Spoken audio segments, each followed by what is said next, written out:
오늘 기업, 오늘 사람. 증시가 개장하기 전에 알찬 정보 미리 알아보는 시간입니다. 김대호 박사님과 함께하겠습니다. 박사님 안녕하세요. 네, 반갑습니다. 오늘은 어떤 기업과 사람이 화제가 됐는지 알아보겠습니다. 먼저 강희태 롯데쇼핑 대표, 그리고 박상구 전 금호아시아나그룹 회장입니다. 다음은 장승세 LG화학 전무, 마지막으로 강한승 쿠팡 경영관리 총괄 사장이 오늘의 기업과 사람으로 선정됐습니다. 첫 번째 오늘의 기업과 사람, 강희태 롯데쇼핑 대표입니다. 롯데쇼핑이 수백여 곳의 납품업체에게 갑질을 벌여 공정거래위원회의 제재를 받았습니다. 39억 원의 과징금을 부과받았는데요. 박사님, 정확하게는 기업형 슈퍼마켓인 롯데슈퍼가 이번에 적발이 됐습니다. 구체적으로 어떤 갑질 행위를 한 건가요? 네, 롯데쇼핑이라는 회사 아래 여러 가지 그 형태의 유통 사업부들이 존재하고요. 네. 그중에 지금 말씀하신 롯데 슈퍼라는 브랜드가 있고 또 롯데마트도 있고 롯데백화점도 있고 다양하게 있습니다. 네. 롯데마트는 할인점 형태고 슈퍼는 골목골목에 들어가 있는 이 골목형 대형 가게라고 이렇게 볼 수가 있죠. 그래서 공정거래위원회에서 아주 작심한 듯이 롯데 이 쇼핑에 이른바 롯데 슈퍼라는 브랜드에서 일어나는 그런 갑질 현상을 구체적으로 지적을 하면서 대대적인 과징금을 발동을 했어요. 네. 자, 지금 이 갑질 건절은 문재인 정부가 건절하겠다고 하는 정책 공약이기도 하고 또 사회적 화합과 지속 가능 성장을 위해서 굉장히 중요한 이슈가 있는데 롯데는 여전히 지금 여기서 헤어나오지 못하고 있습니다. 어저께 공정거래위원회 발표에 따르면 최근 6건 중에 무려 4건이 다 롯데다. 그다음에 지금 CS라는 유통이라는 회사 이것도 롯데하고 같이 지금 지적을 받았습니다. 이것도 롯데가 인수합병을 해서 이미 롯데 이름으로 영업을 하고 있는 곳이에요. 네. 그리고 롯데의 이 갑질은 전혀 개선되고 있지 않다. 또 오히려 늘어나고 있다. 이런 면에서 참 문제가 심각하다고 볼 수가 있고요. 그 갑질의 내용, 그러니까 질도 상당히 좋지가 않습니다. 네, 어떤 내용인가요? 이를테면 그 산하 회사들 직원들을 파견을 시킵니다. 그래서 롯데에 와서 일을 하라. 이렇게 해놓고 그 급여는 롯데에서 주지 않고 바로 하청업체에 떠넘기는 방식, 또 제품에 반품이 있을 때 그에 대한 롯데의 어떤 그 사후 처리 이런 것도 무조건 일방적으로 납품을 한 하청업체에 넘긴다든지 이런 식으로 납품업체들에게 눈물을 흘리게 했다. 이런 면에서 신동빈 체제 이후에 좀 근본적으로 개편을 해보고 롯데의 이미지를 바꿔보겠다라고 한 그런 어떤 회장님의 뜻과는 전혀 다른 방향으로 가고 있지 않느냐, 전혀 구태를 벗어나고 있지 못하고 있지 않느냐 하는 그런 좀 신랄한 지적이 이어지고 있습니다. 네, 지난해에는 롯데마트가 갑질 행위로 적발이 돼서 역대 최대 규모의 과징금인 411억 원을 부과받기도 했죠. 그렇습니다. 롯데마트는 조금 이제 할인 매장으로 조금 규모가 더 큰 곳이죠. 네. 이 롯데마트의 갑질 행위도 지금 아직도 그 잉크에 그 물이 마르지 않은 그런 상태고, 특히 롯데마트의 경우에는 갑질 혐의로 과징금을 받은 이후에 그것을 문제를 제기한 그 하청업체를 상대로 오히려 보복성 공격을 해서 네. 그래서 또다시 그 제2차 피해까지 주는 그런 충격이 생겼죠. 지금 전체 유통업체의 갑질이 간혹 문제가 되긴 합니다만은 대형사 갑질 피해자 연맹 협회까지 만들어져 있는 곳도 롯데가 유일하거든요. 지금 이렇게 공생 시대에 이런 문제를 해결하지 못하면 롯데는 결코 미래가 있을 수 없다는 그런 지적이 잇따르고 나오고 있습니다. 네, 롯데쇼핑의 실적도 한번 보겠습니다. 지난 4월에 롯데온이라는 온라인 플랫폼을 출시를 했는데 기대와는 다르게 성과는 좀 미미한 것 같아요. 정확하게 4월 28일 날 롯데온이 문을 열었죠. 네. 상당히 기대를 많이 모았습니다. 저희들도 이 오늘 기업, 오늘 사람에서도 상당히 그 기대성 그런 평가를 많이 했던 기억이 네. 새삼스러운데요. 그게 이제 오늘로서 정확하게 만 6개월을 맞았거든요. 보통 6개월 정도 되면 새롭게 시작한 사업의 어느 정도의 앞으로의 가능성은 이제 판가름이 난다고 이렇게 볼 수가 있거든요. 근데 지금 롯데온이 과연 출범을 했는지 안 했는지 소리 소문이 없어요. 그런 면에서 전혀 초기 임팩트 효과는 거의 없다. 오히려 거꾸로 지금 롯데의 경우에는 롯데온에 들어갔을 때 계속 먹통이 되고 잘 연결이 되지 않고 전산 사고가 나는 그런 불편. 지금 이 유통 앱에 대한 평가 점수를 보면 롯데온 앱의 점수가 2점대로 최하위로 지금 떨어져 있거든요. 네. 그런 면에서 롯데의 개혁, 특히 이 온라인과 오프라인을 동시에 평정하겠다는 회장님 구상은 적어도 아직까지는 조금도 결실을 맺고 있지 못한 것이 아닌가라는 그런 안타까운 생각을 해봅니다. 네, 다음 오늘의 기업과 사람은 박삼구 전 금호아시아나그룹 회장입니다. 코로나19 여파에 인수합병도 무산되면서 아시아나항공이 끝없이 추락하고 있습니다. 업계에 따르면 자본 잠식에 빠진 아시아나항공이 감자에 들어갈 전망이라고 하는데요. 박사님, 이 아시아나항공이 주식 수를 줄여서 그만큼 자본으로 전환하는 감자를 검토하고 있다고 합니다. 이 감자를 어떤 방식으로 할 것이냐를 두고도 고민하고 있다고 하는데 어떤 방식이 거론이 되고 있나요? 예, 증권시장에서 주식 투자하는 사람들이 제일 겁내는 단어가 바로 감자라는 얘기입니다. 네. 감자가 나오면 가슴이 철렁하죠. 이 감자는 먹는 고구마 감자가 아니고 그 자본을 규모를 줄인다 하는 그런 의미에서 감자인데요. 회사가 어려울 때 그 주식 발행 숫자를 줄여버리는 것이거든요. 네. 감자를 할 수밖에 없는 그런 지금 아시아나 상황으로 몰려가고 있는 게 지금 아시아나 3분기 적자가 또 상당히 큰 것으로 지금 추정되고 있어요. 약 2천억 이상의 적자거든요. 2분기에 그것을 좀 그 비행기 좌석을 화물로 뜯어내서 반짝 흑자를 기록했다 이런 거지만 그것은 정말 일시적인 효과로 끝나고 3분기에 지금 엄청난 적자인데요. 저 적자가 되면 지금 그래픽에도 나오고 있지만 아시아나의 적자로 인해서 자본 잠식률이 네. 56%가 넘어가요. 자본 잠식이라는 것은 현재 아시아나가 적자인데 현재 아시아나의 자본을 그 적자로 인해서 얼마만큼 갉아먹었느냐 이것을 퍼센트로 나타내는 것이거든요. 네, 이 자본 잠식률이 높으면 관리 종목으로 지정될 가능성이 높아지죠. 바로 그 대목입니다. 그러니까 정권거래법에 지금 이 자본 잠식률이 50%가 넘었으면 그러니까 자기 자본의 50% 이상이 정발이 된 그런 불량 회사는 정권 거래 투자자들에게 상당히 위험한 회사이기 때문에 그것을 거래소가 관리 종목으로 지정을 해서 여러 가지 불이익을 줍니다. 또 네. 투자자들의 경고를 날리는 거죠. 그래서 저 잠식률이 계속해서 해소를 하지 못하면 2년 동안 또 해소를 못하면 아예 상장 폐지가 돼서 정권사에서 퇴출을 당합니다. 바로 이 고민을 해결하기 지금 최고 채권단인 이 산업은행의 고민이 깊어지고 있는데요. 정권시장에서 퇴출이 되면 이제 아시아나 주식은 사고 팔 수도 없는 그런 상황이 되는 거예요. 이것을 막기 위해서 감자 비율을 좀 조정하겠다. 네. 그럼 감자 비율을 조정하려면 자기 자본 잠식률을 낮춰야 되는데 현재 적자를 조정할 수는 없으니까 결국은 그 분모에 있는 주식 수를 줄이는 방법 밖에 지금 남아 있는 선택의 그 초이스가 그거밖에 없거든요. 그럼 주식 수를 줄이려고 하면 결국은 보유하고 있는 주주들에게 감자라는 이름으로 주식을 뺏어내는 겁니다. 지금 이 대목을 해야 되느냐 하는 그런 선택의 기로에 서 있는 것이죠. 네, 이렇게 만약에 감자를 하게 되면 말씀하신 대로 투자자들에게도 불이익이 있을 수 있지만 2대 주주인 금호석유화학이 반발할 가능성도 있다고 해요. 그렇습니다. 감자를 하면 뭐 그만큼 자기가 갖고 있는 감자 비율만큼 주식이 없어지는 거니까요. 네. 투자자들 입장에서는 뭐 큰 쇼크죠. 그런데 더 문제가 되는 것은 자 이것을 이제 그 균등 감자를 할 것이냐, 차등 감자를 할 것이냐. 보통은 회사의 경영이 잘못됐다라는 이름으로 할 때는 대주주의 책임만 물어서 대주주만 감자를 하는 수가 있고 또 같이 감자를 하도 대주주는 많이 감자를 하는 수가 있는데 많이 감자를 하면 금호 산업이 타격을 받거든요. 대주주인. 네. 또 박삼구 회장님도 타격을 받겠죠. 그래서 박삼구 회장님 쪽에서는 가급적이면 균등 감자를 하자. 주주들이 똑같이 책임을 지자. 그랬을 경우에 소액 주주들의 주식 날아가는 비율이 굉장히 커지고 특히 금호 석유화학은 형제 회사죠. 형제 회사인데 주식을 안 팔고 있다가 지금 감자를 하게 되면 금호 산업, 형님 회사인 금호 산업의 부실이 동생 회사인 금호 석유화학까지 불똥이 튄다.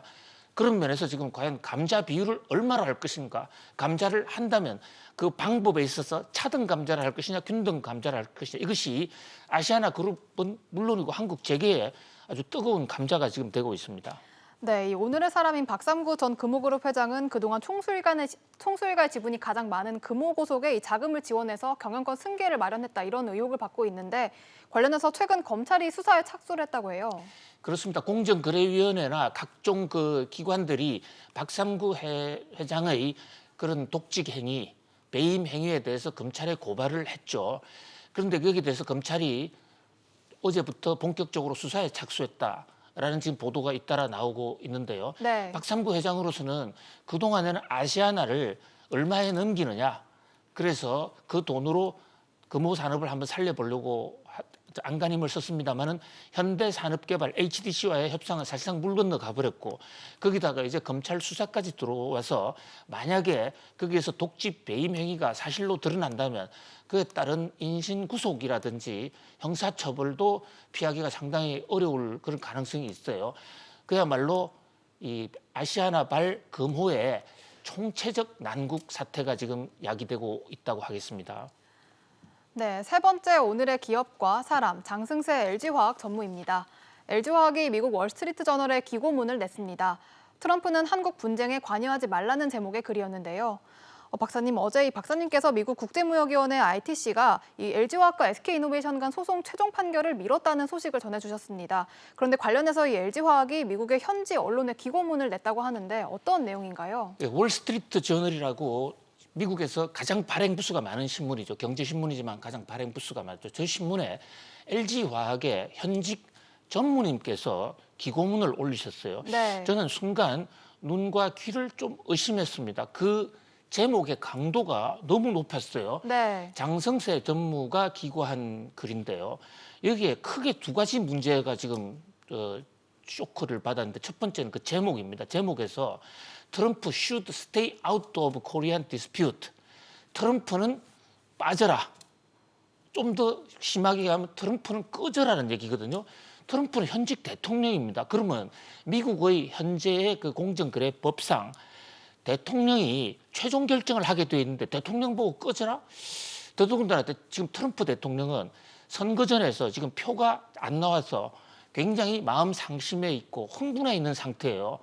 그런데 트럼프 대통령의 이게 선거 전략이다. 잘못된 선거 전략이다. 너는 빠져라. 이런 대목은 좀 성숙된 기업인 CEO급에서는 할 얘기가 아니지 않느냐. 오히려 화를 자초할 수 있고 트럼프의 보복을 자초할 수 있고 이미 지금 미국 정가에서는 외교적 결례다라는 얘기가 있는 것이거든요. 네. 자, 그다음에 또 그 내용에 있어서도 두 번째 내용은 이 SK를 원색적으로 비난했습니다. 물론 상대방이니까 비난할 수 있겠죠. 그러나 SK는 사기꾼이다 이런 식으로 계속 몰고 가고 이번 분쟁과 관련이 없는 불법 취업 문제까지도 얘기를 함으로써 마지막까지 남아있던 SK이노베이션과 LG화학의 어떤 그 인격적 타협 가능성을 완전히 찬물을 버리는 만약에 이 상태에서 SK이노베이션이 합의를 하게 되면 그것은 합의가 아니라 굴욕이 될 수 있다는 것을 SK에다가 던져주는 메시지거든요. 물론 SK 입장, LG 입장에서는 억울하겠죠. 억울한 측면도 있고 이번 사태가 빨리 결정이 안 돼서 그렇다고 해서 이런 식의 언론 홍보전을 편다는 것은 물론 지금 제목에 나오고 있습니다만 LG 측은 본문에는 없는 내용인데 월스트리트 저널이 제목을 넣었다. 이렇지만 그러면 월스트리트 저널을 상대로 빨리 해명을 해야 될 것이고 네. 전체적인 논조 면에서도 지금 좀 외교적 결례를 하는 것이 아닌가라는 그런 그 지적이 지금 나오고 있어요.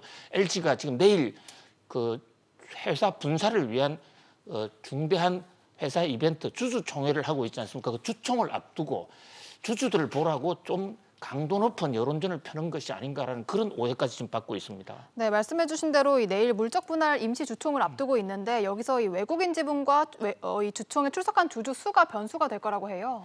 그렇습니다. 결국 지금 LG화학 입장에서는 국민연금의 지지를 도출하는데 실패했고요. 실패했다기보다 LG 국민연금이 반대하고 있고 또 소액주주들 동학개미들이 지금 강력하게 내 재산을 빼앗아가는 LG화학을 상대로 지금 반대표를 던질 것이 확실시 되니까 결국은 지금 표 규합에 나섰는데 그 성패는 결국 여기서 지금 3분의 2의 지지를 받아야 되거든요. 네. 그럼 LG와 LG 그 특수관계인이 보유하고 있는 지분 30%대의 지분 플러스 거기서 도와줄 주식이 이걸 기관 투자자 외국인들이거든요.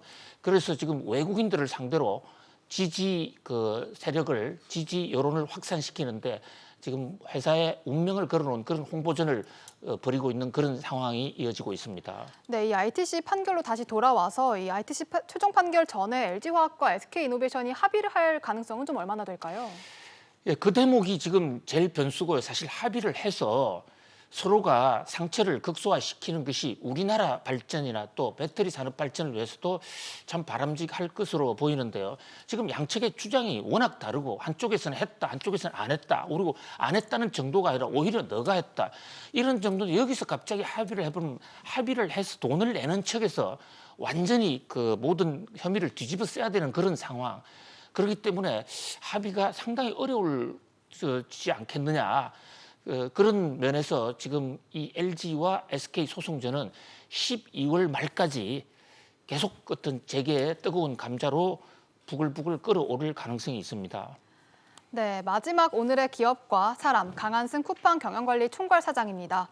쿠팡이 정치계와 법조계 그리고 금융계 인사를 연이어 스카우트하고 있습니다. 어제는 이명박 정부에서 법무비서관을 지냈던 강한승 전 김앤장 변호사를 경영관리 총괄 사장으로 선임했다고 밝혔는데요. 박사님, 쿠팡이 국내뿐만 아니라 외국 인사까지 이 정관계, 금융계 출신을 영입을 하고 있습니다. 지금까지 영입한 인물에 어떤 사람들이 있나요? 예, 지금 쿠팡의 이 CEO 영입, CEO급 고위 인사의 영입이 심상치가 않습니다. 네. 현재 지금 4명의 CEO 체제가 됐죠. 그런데 지금 그래픽에 나오는 대로 어저께 강한승이라는 분, 저분은 이명박 정부 때 청와대 민정 법무비서관을 하셨던 분이죠. 네. 또 그 분 아버지가 강신옥 씨라고 국회의원을 했던 분입니다. 이명박 대통령의 뭐 청와대 비서관에 있었다고 해서 기업 경영을 하지 말라는 법은 없지만 조금 생뚱맞게 받아들여지는 게 저분이 그 경영 능력이나 경영 히스토리는 그동안에 한 번도 입증이나 검증이 된 적이 없는 올고전 판사 출신이셨거든요. 네. 그런데 이제 재계와의 인연은 지난번에 그 쿠팡의 로켓 배송 관련해 가지고 주위 회사로부터 아주 공격적인 소송을 당하지 않았습니까? 그 당시에 저 강한승 전 청와대 법무비서관이 변호사로서 소송을 대행을 해줬다고 그래요. 네. 그래서 당시에는 김앤장에 소속하고 있었는데 로켓 배송 소송에서 많이 이겼죠. 그런 그것을 공과를 삼았다는 것으로 보이는데 그렇다면 법무고민으로 모셔왔을 텐데 그것도 아니고 이것은 회사의 총경영관리 총책 CEO단 말이죠. 그래서 이분에게 어떤 역할을 맡길지가 굉장히 관심이 모아지고요. 이뿐만이 아니라 또 일전에는 기동민이라고 전 서울시 정무부시장 박원순 체제하에서의 최고 실세였죠. 네. 그 부시장을 전격적으로 또 대관 그러니까 대관청 업무 담당 부사장으로 전격 영입을 했어요. 네, 이 기동민 의원 보좌관 출신인 추경민 전 서울시 정무수석이 이제 부사장으로 임명이 된 거죠. 그렇죠. 지금도 부사장 역할을 하고 계시는 걸로 알고 있어요. 그 추경민 이분은 이제 소위 그 문재인 친문의 핵심 인사 중에 한 분인 기동민 기동민 부시장의 핵심 측근이었고 지금 정부 여당 내에서도 상당히 발이 넓은 것으로 알려져 있습니다만 네. 지난 그 서너 달 전에 이 쿠팡에서 코로나 환자가 대폭 나와서 꺼져가던 코로나를 한번 다시 불을 지폈다는 그런 지적을 받은 적이 있지 않습니까? 네, 물류센터에서 확진자가 나왔죠. 그렇습니다. 바로 그때 영입을 했거든요. 그러고 영입을 하자마자 바로 쿠팡의 그 공식 반응이 우리는 잘못이 없다는 식으로 그래서 코로나 문제가 왜 쿠팡 잘못이냐 해서 바로 기동민 비서관을 데리고 오면서 정부의 의무를 받은 것이 아닌가라는 그런 오해까지 나왔거든요. 그래서 이제 최근 일각에서는 쿠팡의 연이은 이런 전 정부나 현 정부 고위직 인사들의 영입 스카웃에 대해서 정치권의 바람막이용이 아닌가라는 그런 면에서 조금 비판적인 시각이 있고요. 네. 근데 또 하나는 지금 상장 문제를 둘러싸고 있습니다. 나스닥에 상장을 할 것인가 코스닥에 상장을 할 것인가 여기에 업무를 맡긴다는 이런 설도 있는데 현재 주요 여론은 현재 쿠팡에 대한 여론이 상당히 안 좋습니다. 특히 네. 노동 문제를 둘러싸고요. 어제 주가도 현재 지금 상장사가 아니니까 그 소프트뱅크라는 대주주 근데 이 소프트뱅크도 현재 지금 주식 상황이 안 좋죠. 자본 사정도 그리고 추가 출자를 하기 어려운 마당인데 특히 노동시장에서의 배달 문제와 관련돼서 비판적 여론이 많이 나오고 국회에서도 원성이 많이 나오니까 바람막이를 하려는 것이 아닌가 이런데 바람막이도 경우에 따라서는 필요할 수도 있겠지만 근본적으로 회사 경영을 정도로 하고 그것을 국민들에게 친화적인 소비자 친화적인 경영을 하는 것이 더 훨씬 더 강력한 무기가 될 수 있다. 그런 점에서 좀 그 경영진이 판단을 조금 잘못하고 있는 것이 아닌가라는 그런 우려도 제기가 되고 있습니다. 네, 지금까지 오늘의 기업과 사람 알아봤습니다. 내일도 알찬 정보로 돌아오겠습니다. 박사님 감사합니다. 좋습니다.